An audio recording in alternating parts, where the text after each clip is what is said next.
everybody, happy Thursday. Now before I get started into the questions, I have a really exciting announcement. I am working on a book and I am writing said book, and because what I do is work with our community and we are in this together, and without you I wouldn't exist, I have a request. I am writing a book about eating disorders, so this only pertains to those of you who struggle with eating disorders or have struggled in the past. But I would love to get your stories/questions. Now think of it like kind of writing a letter to me. It doesn't matter what stage you are in your recovery, or if you're even in recovery, or wherever you are with your eating disorder, but I would love to be able to showcase you in my book. Now, I would also love for you to give yourself a fake name, because I will change all the names. However, I won't change all of the details unless there's someone else's name in it. I'll change that so that your identity, so it's anonymous, just like some of our online stuff. So if you're interested, you can email me, book@katimorton.com, and keep it like 1 to 3 pages, just telling me your story. Tell me where you come from, tell me where you're at in your recovery, and then end with a question. It can just be like, hey Katie, do you have any advice on this? Or how do I know if this is an eating disorder? Just like you do online. But I wanted to set it up this way so that I'm not pulling your questions from online without you knowing. This way you know that you may be showcased in a book. And I will keep you posted as things move forward with the book. So yeah, if you're interested, shoot me an email. Take your time with it. There's no rush.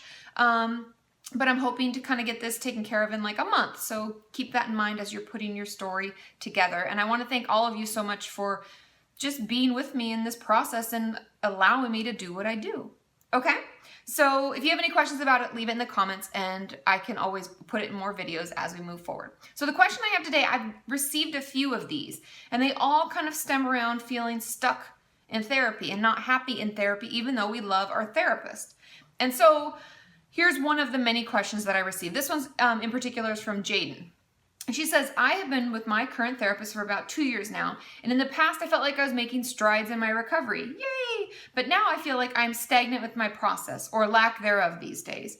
How do I power through this struggle? I don't want to quit therapy because I know it helps, but I feel like I'm wasting session time bringing up the same crap without really changing.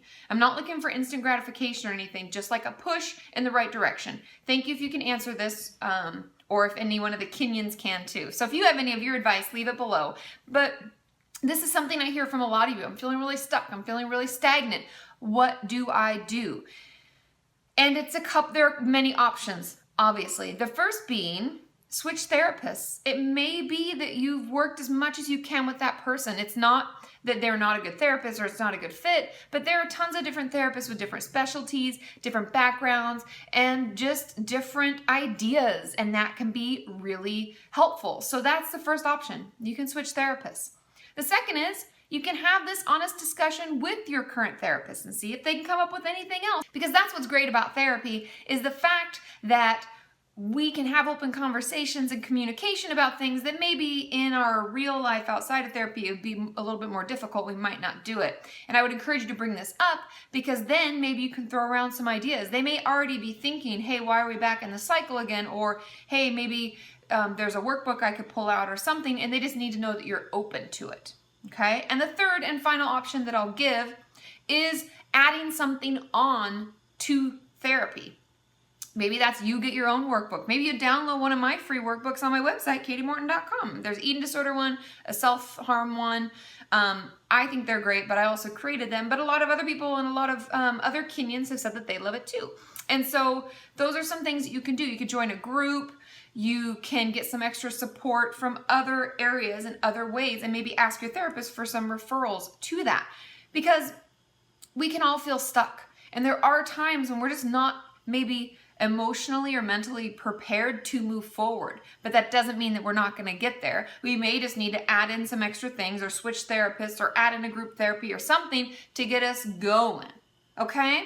As always, leave your comments below. Give us a thumbs up if you like this kind of topic. And I hope to hear from you, and I hope that some of you are willing to share your stories and email me, book@katimorton.com. And have you checked out these t-shirts? I got some t-shirts on my website and they are really cool. I love you all. I'll see you on Saturday. Bye!